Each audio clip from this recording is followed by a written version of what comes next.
Sedangkan Shiun, ia yang baru sampai, segera masuk ke area sana sambil melapor pada pihak kepolisian. Gilsu yang didatangi Sokde memintanya mendekat. Ia berkata bahwa Sokde telah ia beri makan, tempat tinggal, bahkan membayar setiap pekerjaannya. Namun mengapa Sokde tetap berkhianat padanya? Sokde pun langsung menantang Gilsu dan tentu saja Gilsu meluapkan emosinya.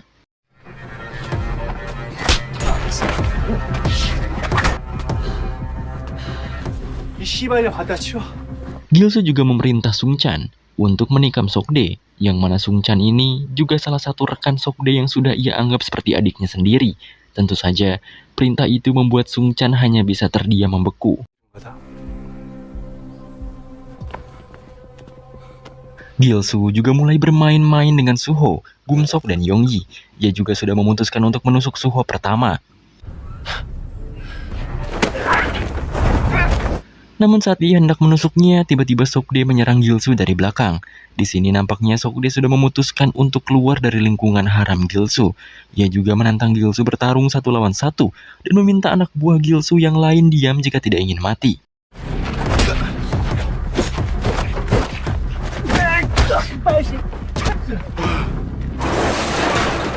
Pada awalnya, Sokde bisa membuat Gilsu tumbang. Namun Gilsu mengambil pisaunya dan berhasil mengiris kaki Sokde hingga ia terkapar.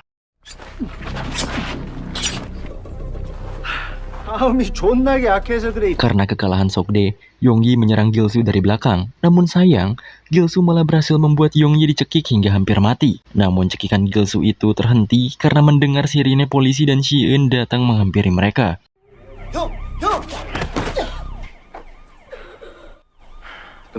Shiun juga berkata bahwa para polisi sudah datang. Mereka sedang menggeledah mobil Gilsu di bawah. Sontak hal ini membuat Gilsu dan anak buahnya panik dan berlari ke bawah untuk menyelamatkan properti mereka. Shiun akhirnya bisa menyelamatkan Suho dan Bumsok. Ia melepaskan ikatan di tangan mereka. 너 존나게 똑똑하다. 어?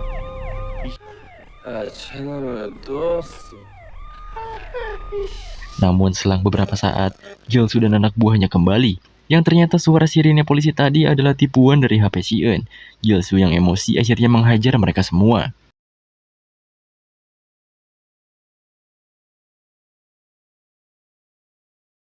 Namun saat ia sampai di gerbang untuk pergi, para polisi sudah berada di sana. Pertarungan antara Gilsu dan Shiun juga jadi terhenti karena ada satu polisi yang menodongkan senjatanya pada mereka. Gilsu akhirnya berpura-pura bahwa mereka sedang bermain dan mendekat sedikit demi sedikit pada sang polisi, lalu mendorong anak buahnya pada polisi itu dan kabur meninggalkan semua anak buahnya. Shiun yang tak mau kehilangan jejak Gilsu pun juga langsung mengejarnya tanpa takut pada polisi yang ada di sana.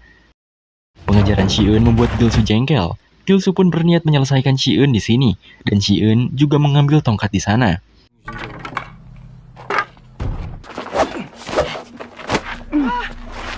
Hendak menusuk Shiun, Gilsu kembali didatangi oleh Suho. Keadaan pun menjadi 2 lawan 1 sekarang.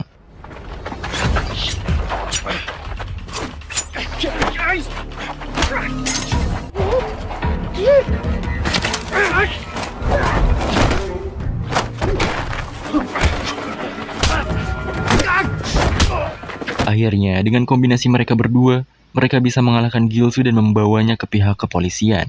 Di sisi lain, Sokde yang berhasil kabur malah mengunci dirinya sendiri di dalam tempat itu. Ia meminta Yongyi dan Sungchan untuk pergi dari sana karena tak bersalah atas semua ini. Tak lama kemudian, Sokde pun dihampiri oleh seorang polisi.